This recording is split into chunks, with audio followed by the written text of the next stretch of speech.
नमस्कार दोस्तों। मैंने सुना है कि आपने तैयारी पूरी कर ली है, तो आइए एक छोटी सी टेस्ट रखते हैं। आज मैं आपके सामने टॉप 10 क्वेश्चंस लेकर आया हूं और ये आपके सिलेबस के अकॉर्डिंग है। मैंने इस टाइप के प्रश्न उठाए हैं जो आपके सिलेबस से भी मैच करते हैं, साथ ही साथ एबटेक के पैटर्न को भी फॉलो करते हैं। ये आपका आज बेसिक टेस्ट है। बेसिक का मतलब क्वेश्चन ज्यादा इजी नहीं है, लेकिन बेसिक टेस्ट है। कल इसका स्तर और ज्यादा बढ़ेगा। तो आइए छोटी सी जांच करते हैं। पहले प्रश्न से हम इसकी शुरुआत करते हैं। पहले आप लोग इसको बनाएंगे, वीडियो को रोकेंगे, खुद क्वेश्चंस को सॉल्व करेंगे, आंसर करेंगे। क्लियर है? उसके बाद मेरा सॉल्यूशन बाद में देखेंगे। चलिए, त्रिभुज ए बी सी। त्रिभुज कौन सा है दोस्तों? ए, बी और सी। इसमें बोला है कि जो डीई है वो बीसी के पैरेलल है। जो डीई है दोस्तों, ये बीसी के कैसी है? पैरेलल है, यानी कि समांतर है। ये दिया है, देखिए यहाँ पर डीई पैरेलल है किसके? बताइए, बीसी के, समांतर है। ए बी की वैल्यू यहां से लेके यहां तक ये पूरी वैल्यू कितनी दे रखी है? 7। ई सी की वैल्यू कितनी दे रखी है? 3। ए ई की वैल्यू हमसे उसने पूछी है, ठीक है। और ए डी की वैल्यू कितनी दे रखी है? 3। चलिए, ध्यान से समझना दोस्तों। ये प्रश्न बहुत सिंपल है, बस समझने की बात है। आप मुझे बताइए, ये पूरी दूरी अगर यहां से लेके यहां तक ये पूरी 7 सेंटीमीटर है और यहां पर हमने 3 टुकड़ा बांट दिया, तो दोस्तों 7 में से अगर 3 मैंने पहले ही यहां पर बांट दिया, तो बताइए ये वाला हिस्सा कितना बचा? आप बोलेंगे सर 4 सेंटीमीटर। जैसे ही आप ये समझे तो सवाल सिंपल हो गया। फॉर्मूला यहां पर ये लगता है, ए डी पहले ये वाला पार्ट अपॉन डी बी फिर ये वाला पार्ट बराबर ए ई ये वाला पार्ट अपॉन में दोस्तों ई सी ये वाला पार्ट। यहां पर वैल्यू पुट करो, 3/4 is equals to x upon में 3। यही तो वैल्यू चाहिए। क्रॉस मल्टीप्लाई करो, 3 का 3 से किया तो 9, 4 का x से किया तो 4x। ये 4 इंटू में, तो बताइए इधर काय में आ जाएंगे? डिवाइड में। 4 टू जा 8, 2.25 सेंटीमीटर। यानी ऑप्शन नंबर सी हमारा बिल्कुल करेक्ट आंसर। क्लियर है? क्या दोस्तों आपसे ये प्रश्न बना था? ये 10th क्लास का 6th चैप्टर है, ट्राइंगल, वहां से ये प्रश्न है। और ये आपको कंपटीशन में भी देखने के लिए मिलेगा, और उसकी भी दोस्तों बहुत महत्वपूर्ण इकाई है। मैं आपके सामने सारे के सारे इंपॉर्टेंट क्वेश्चन ही लेकर आऊंगा, और ये जो सीरीज है दोस्तों, इसमें सारे के सारे क्वेश्चन मिक्स रहेंगे हर चैप्टर के। क्लियर है? चलिए, अगले क्वेश्चन की ओर मूव करते हैं। बहुत अच्छा प्रश्न है। त्रिभुज एबीसी, पहले दोस्तों आप लोग खुद सॉल्व किया करें, उसके बाद मेरा सॉल्यूशन देखा करें, वीडियो को पॉज करके, है ना। चलिए, त्रिभुज एबीसी और त्रिभुज डीईएफ, ये दोनों कैसे हैं? समरूप। त्रिभुज ए बी सी और त्रिभुज डीईएफ ये समरूप है। ये दोस्तों समरूप का साइन होता है, ठीक है। समरूप है।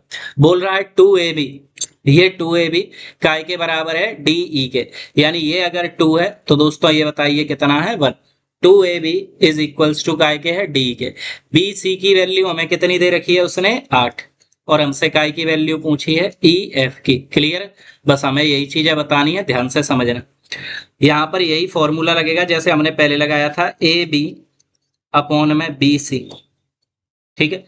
या ए बी इसके जैसी समरूप साइड कौन सी है? डीई। तो यहां पर लिख लो ए बी अपॉन में डीई। इधर बी सी इसके समरूप ये वाली साइड है ई एफ, यहां पर लिख लो। क्लियर है? सवाल में हमें उसने दिया है कि 2ab, ये बताइए काय के बराबर है? डीई के। ये सवाल में हमें दे रखा है, यहां पर देखिए। यानी बताइए दोस्तों, क्या मैं डीई की जगह 2ab रख सकता हूं? तो आप बोलेंगे यस सर। डीई की जगह मैंने क्या लिख दिया? 2ab। बीसी की जगह क्या लिखा? 8।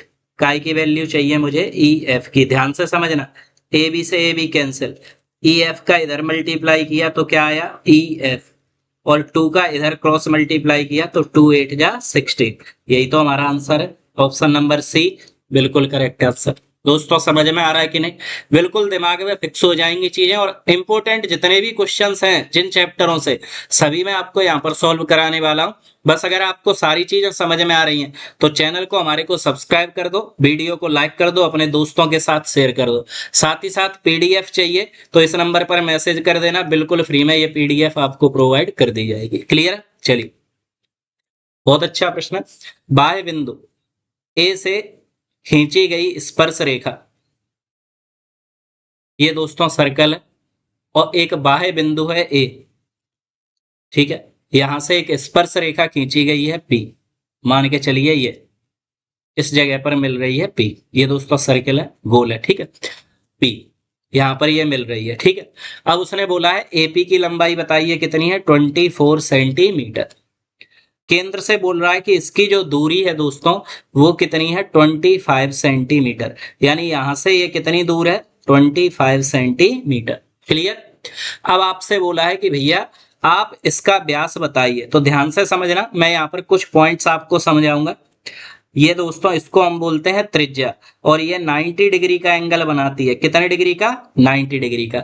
जहां 90 डिग्री का एंगल बनेगा वहां पर पाइथागोरस लगती है। कौन सी थ्योरम लगती है, कौन सी प्रमेय लगती है, आप बोलेंगे पाइथागोरस। और पाइथागोरस थ्योरम क्या बोलती है, कर्ण का वर्ग बराबर बताइए लंब का वर्ग प्लस आधार का वर्ग, ठीक है। अब यहाँ पर दोस्तों आप यहाँ पर वैल्यू पुट कर सकते हैं तो आंसर आ जाएगा, लेकिन मैं आपको एक और सिंपल तरीका बता रहा हूँ, याद रखना। जहां भी पाइथागोरस प्रमेय लगेगी वहां पर ट्रिपलेट यूज होती है, और अगर आपको दो इकाई दे रखी है 24 और 25, तो तीसरी साइड बताइए कितनी हो जाएगी, 7।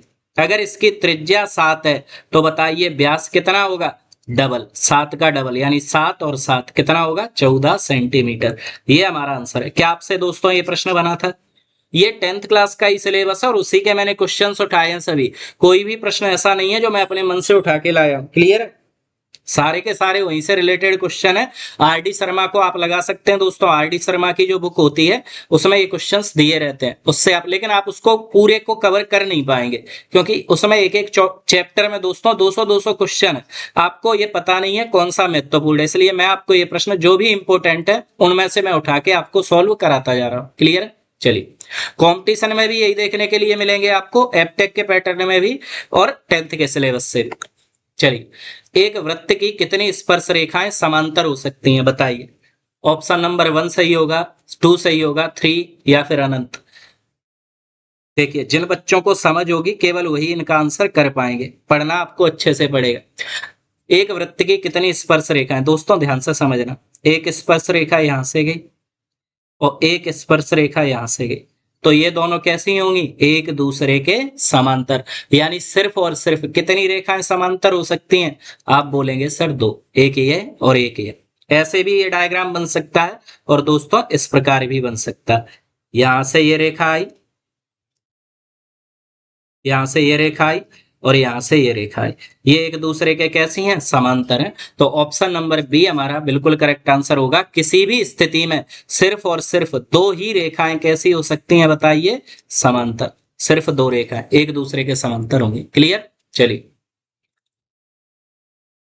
ये ट्रिग्नोमेट्री का क्वेश्चन है, ध्यान से समझना। ये मैंने अभी सिंपल उठाए हैं क्वेश्चन, जिससे मैं आपको ये बता सकूं कि किस टाइप के प्रश्न आपके एग्जाम में आ सकते हैं, साथ ही साथ आप अपनी तैयारी की भी जांच कर पाए, इसलिए मैंने ये प्रश्न लिए। कल का जो पेपर आपको कराऊंगा दोस्तों वो बहुत अच्छे प्रश्नों से मैं पूछूंगा। 2 tan a बराबर 3, ध्यान से समझते रहना। tan a बराबर, ये 2 into में है तो बताइए इधर का a में आ जाएगा अपॉन में। tan a को मैं लिख सकता हूं sin a upon cos a, ये फॉर्मूला होता है दोस्तों। tan a काय के बराबर होता है, sin a upon cos a। अब आप लोगों ने पूरा सिलेबस कंप्लीट कर लिया है, तैयारी बहुत अच्छे से चल रही है, तो आप इन चीजों को तो समझते ही होंगे। 3/2, बस सवाल हो गया। sin a की वैल्यू 3 है और cos a की वैल्यू 2 है। इस सवाल को लिखो यहां पर, 4 sin a plus 3 cos a upon क्या दिया है दोस्तों, 4 sin a minus 3 cos a। बस वैल्यू रख दो, साइन की जगह क्या लिखेंगे 3 और cos की जगह क्या लिखेंगे 2। साइन की जगह कितना लिखेंगे 3 और cos की जगह क्या लिखेंगे 2। 4 3 जा तो आप बोलेंगे 12 प्लस 3 2 जा 6, इधर 12 माइनस 6। 12 में 6 जोड़े दोस्तों तो 18, 12 में से 6 गए तो 6, डिवाइड दिया तो कितनी बार गया, 3 बार। यही हमारा करेक्ट आंसर है, ऑप्शन नंबर। क्लियर है, उम्मीद है दोस्तों प्रश्न समझ में आया होगा, और जिन बच्चों ने तैयारी कर ली है वो इन क्वेश्चंस को कर भी पा रहे होंगे, और जो नहीं कर पा रहे कोई दिक्कत नहीं, आपको यहाँ पर मैं सॉल्व भी कराऊंगा, साथ ही साथ आपको सिखाऊंगा भी कि किस टाइप से आप एग्जाम में इन क्वेश्चंस को सॉल्व करेंगे। क्लियर, चलिए। बहुत अच्छा प्रश्न है। अगर आपको यहाँ पर दोस्तों वैल्यू याद नहीं है तो आप इस सवाल को छोड़कर ही आएंगे। आपको ट्रिग्नोमेट्री की टेबल सबसे पहले याद करनी पड़ेगी, क्योंकि ट्रिग्नोमेट्री से क्वेश्चंस आपको जरूर देखने के लिए मिलेंगे। ठीक है, ट्रिग्नोमेट्री के टोटल 10th में 3 दोस्तों चैप्टर है, तो ऐसा हो ही नहीं सकता, कहीं ना कहीं से आपको एक प्रश्न 2 प्रश्न तो देखने के लिए मिलेंगे। चलिए ध्यान से समझिए। tan 30 की वैल्यू होती है 1/√3। स्क्वायर लगाए तो हम भी क्या लगा देंगे, स्क्वायर। क्लियर।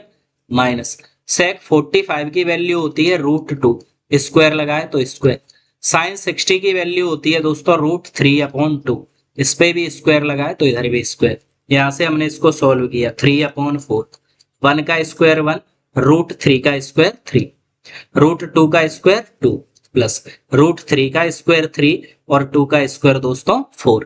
तो 3 से ये 3 क्या हो जाएगी, कैंसिल। बताइए क्या बचा हमारे पास। आप बोलेंगे सर इधर बचा 1/4 माइनस यहाँ पर क्या बचा 2 प्लस 3/4। इसके अपॉन में 1 मान लो, इन तीनों का एलसीएम लेंगे तो कितना आ जाएगा 4। 1 माइनस 1 का डिवाइड दोगे 4 बार, 4 2 जा 8 प्लस 3। 3 और 1 4, 8 में से 4 गए तो बताइए कितने बचेंगे, -4। 4 का 4 में डिवाइड दिया 1 बार। यही हमारा आंसर है, ऑप्शन नंबर बी। क्लियर। बन पा रहे हैं दोस्तों आपसे प्रश्न। अगर आपको इनकी वैल्यू पता है तो आप इन क्वेश्चंस को बड़ी ही सरलता से कर पाएंगे। और मैं आपसे बता रहा हूं, ये दोस्तों मेरा फर्स्ट लेक्चर है मिक्स्ड क्वेश्चन का, पहली वीडियो है। अगली वीडियो में इससे दमदार पैटर्न में आपके सामने लेकर आऊंगा, तो हर वीडियो को आप बिल्कुल देखते हुए चलें, जिससे आप क्वेश्चंस को बड़ी आसानी से सॉल्व कर पाए। क्लियर। चलिए, बहुत अच्छा प्रश्न बोल रहा है 75√3 मीटर ऊंचे टावर। ये टावर है दोस्तों, इसकी हाइट उसने हमें कितनी दे रखी है, तो आप बोलेंगे सर इसकी हाइट दे रखी है 75√3 मीटर। 10th का सिलेबस डाल दिया है, इसका मतलब ये नहीं है कि पेपर सिंपल आएगा। 10th का सिलेबस भी दोस्तों कंप्लीट करने में बहुत ज्यादा मेहनत लगेगी आपको। ऐसा नहीं है कि आप इसमें 10th का टेबल, 10th का वो दिया है उसने सिलेबस तो 20 तक टेबल पूछेगा। 10th का सिलेबस भी बहुत ज्यादा बड़ा है अपने आप में दोस्तों। 14 चैप्टर है इसमें, एक चैप्टर से ही क्वेश्चन नहीं बनेंगे अगर 20 क्वेश्चन दे दिए जाएंगे, इसलिए मेहनत अच्छी करना। 75√3 मीटर ऊंचा टावर है दोस्तों, और इसकी जो डिस्टेंस है यहां से यहां तक, जो बेस की डिस्टेंस है वो कितनी है, 75 मीटर। हमें दोस्तों क्या बतानी है कि क्षैतिज दूरी कितनी होगी, यानी यहां पर हमें एंगल बताना है कि उसका जो उन्नयन कोण है दोस्तों वो कितना होगा, ये वाला हमें बताना है। तो ध्यान से समझना, मुझे नहीं पता कि ये वैल्यू कितनी है, तो मैंने इस एंगल को माना थीटा। tan थीटा बराबर होता है दोस्तों क्या, लंब बटे में कर्ण। क्या होता है, लंब बटे में कर्ण, यानी कि परपेंडिकुलर अपॉन हाइपोटेनियस। अब यहां पर देखिए लंबाई हमें कितनी दे रखी है 75√3, और यहां पर दोस्तों हमें आधार कितना दे रखा है, सॉरी लंब बटे आधार, परपेंडिकुलर अपॉन बेस। यहाँ पर दोस्तों हमें आधार कितना दे रखा है 75। तो 75 से 75 कैंसिल, यानी tan थीटा बराबर हमें मिला √3। और दोस्तों ये जो √3 होता है वो tan 60 की वैल्यू होती है। tan 60 की वैल्यू कितनी होती है, √3, यानी हमें पता चला थीटा की वैल्यू है 60 डिग्री। ऑप्शन नंबर सी हमारा बिल्कुल करेक्ट आंसर हो जाएगा। अगर दोस्तों आपको ये तरीके पता है तो ये सवाल आपके लिए विद इन 5 सेकंड का सवाल है, 10 सेकंड का सवाल है। क्लियर है, मैं समझा रहा हूं इसलिए समय लग रहा है। जब आप समझ जाएंगे तो इतनी स्पीड में आप इस क्वेश्चन को कर पाएंगे। इसलिए मैं आपसे बोल रहा हूं बिल्कुल तैयारी को बिल्कुल अच्छे तरीके से करो, साथ ही साथ डेली इन मिक्स्ड क्वेश्चंस की क्लास को आप लेते रहो, जिससे आप बहुत अच्छा स्कोर करके आ पाओ। चलिए, किसी वृत्त की परिधि और त्रिज्या, ये दोस्तों सर्किल है, ठीक है, और ये इसकी क्या है, परिधि है, सरकमफ्रेंस। किसी वृत्त की परिधि, अब आप पहले सबसे पहले समझो वृत्त की परिधि ये क्या होती है, तो आप बोलेंगे सर वृत्त की परिधि होती है 2πr। बहुत बड़ी, वृत्त की परिधि 2πr। वृत्त की त्रिज्या, ये दोस्तों वृत्त की क्या होती है, त्रिज्या। वृत्त की त्रिज्या रेडियस, ये बताइए हमें कितनी दे रखी है, तो आप बोलेंगे सर वृत्त की त्रिज्या होती है r। और उसने दोस्तों हमें इन दोनों का अंतर दे रखा है, बताइए कितना, आप बोलेंगे सर ये 37 सेंटीमीटर दिया है। ठीक है, तो दोस्तों यहां पर बताइए इनमें से क्या कॉमन आ जाएगा, आर। अगर आर कॉमन आया तो यहां बचेगा 2 पाई माइनस यहां क्या बचेगा 1 बराबर 37 सेंटीमीटर। ध्यान से समझिए, आर यहां पर 2, पाई की जगह क्या लिखना है 22/7 माइनस के 1 बराबर 37 सेंटीमीटर। यहां पर आर 22 का 2 से गुणा किया तो बताइए क्या होगा 44 माइनस 7 का 1 से गुणा किया तो 7 बटे में 7 और बराबर में दोस्तों 37। तो आर बराबर आर ब्रैकेट में 44 में से 7 जाएंगे तो बताइए क्या बचेगा, तो आप बोलेंगे सर 37 बचेगा अपॉन में 7 और बराबर में 37। 37 से ये 37 क्या हो जाएंगे कैंसिल, तो आर की वैल्यू हमें कितनी मिली 7। यही हमारा आंसर ऑप्शन नंबर। अच्छा परिधि पूछिए दोस्तों, रेडियस हमारी कितनी आई 7 सेंटीमीटर। अगर उसने परिधि पूछी है तो बताइए वृत्त की परिधि क्या होती है, आप बोलेंगे सर 2 पाई आर यानी 2 गुणा 22/7 इंटू आर की जगह 7 रखेंगे तो आंसर आया 44 सेंटीमीटर। ऑप्शन नंबर ए बिल्कुल करेक्ट आंसर। ध्यान से समझना, कुछ टीचर्स आपको बताते हैं कि जब भी वृत्त का क्वेश्चन आए तो 11 से डिवाइड दे देना। दोस्तों हर जगह 11 वाला सही नहीं निकलता, अगर उसको एग्जामिनर को आपको फंसाना होगा तो वो 2 ऑप्शन डाल देगा, आप परेशान हो जाएंगे। अब यहाँ पर देखिए इसमें भी 11 से डिवाइड जा रहा है, इसमें भी और इसमें भी, किसे टिक करेंगे। आपको सवाल करना पड़ेगा, सीखना पड़ेगा, मेहनत से आप बच नहीं सकते है ना। चलिए शंकु का पृष्ठीय क्षेत्रफल, चलिए ये शंकु है, कौन है, यहां पर उसने बोला है कि भैया इसकी जो ऊंचाई है वो है 24 सेंटीमीटर। चलिए ये लिख दी मैंने 24 सेंटीमीटर। बोल रहा है इसकी जो रेडियस है वो है 7 सेंटीमीटर।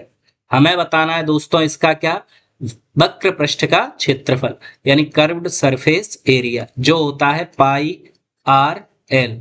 याद रखना दोस्तों, अभी मैंने आपको जस्ट थोड़ी देर पहले यहां पर सवाल समझाया था कि अगर हमें 2 वैल्यू दे दी उसने तो हम ट्रिपलेट का यूज करेंगे, पाइथागोरस से जल्दी सवाल होगा। एक वैल्यू दी है 7, दूसरी साइड दी है 24, तो बताइए तीसरी कितनी हो जाएगी 25। ये बस यहां पर रख दो, पाई की जगह 22/7, त्रिज्या कितनी दे रखी है 7, और एल यानी कि दोस्तों ये तिर्यक ऊंचाई ये हमने अभी निकाली है कितनी आई है 25।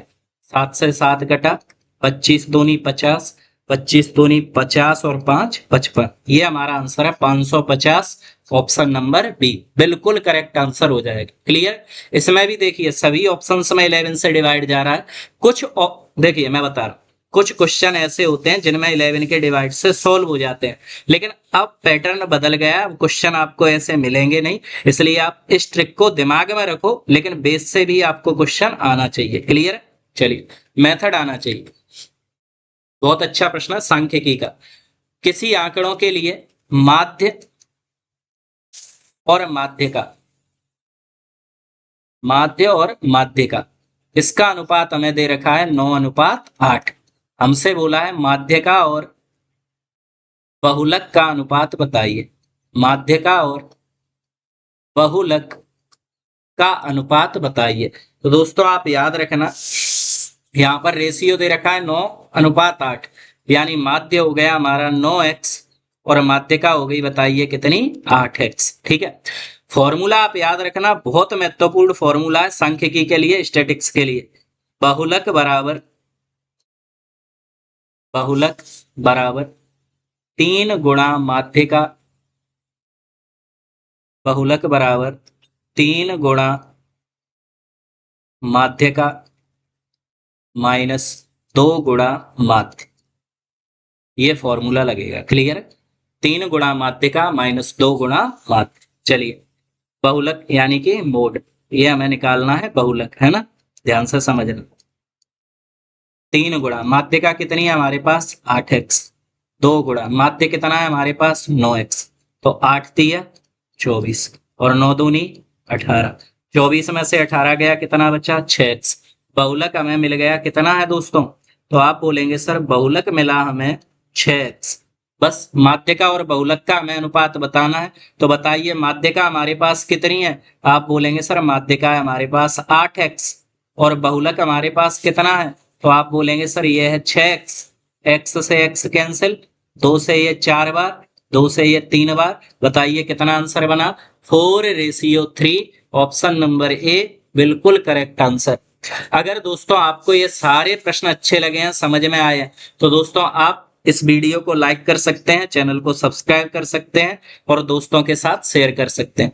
साथ ही आप कमेंट सेक्शन में बता सकते हैं कि क्वेश्चंस का स्तर आपको कैसा लगा है, और इसी प्रकार के अगर आप और क्वेश्चंस चाहते हैं तो मैं पर डे आपके लिए ये सीरीज चलाऊंगा। पीडीएफ चाहिए तो आप इस नंबर पर मैसेज कर देना, मैं आपको सेंड कर दूंगा। क्लियर है? इसके अलावा मेरा टेलीग्राम चैनल है, उसकी भी लिंक लगा दूंगा दोस्तों। टेलीग्राम चैनल का नाम है रवि इंदौर एकेडमी। आप वहां पर जाकर भी ये सारी की सारी पीडीएफ ले सकते हैं। क्लियर है? चलिए दोस्तों मिलते हैं अगली वीडियो में, तब तक के लिए जय हिंद जय भारत।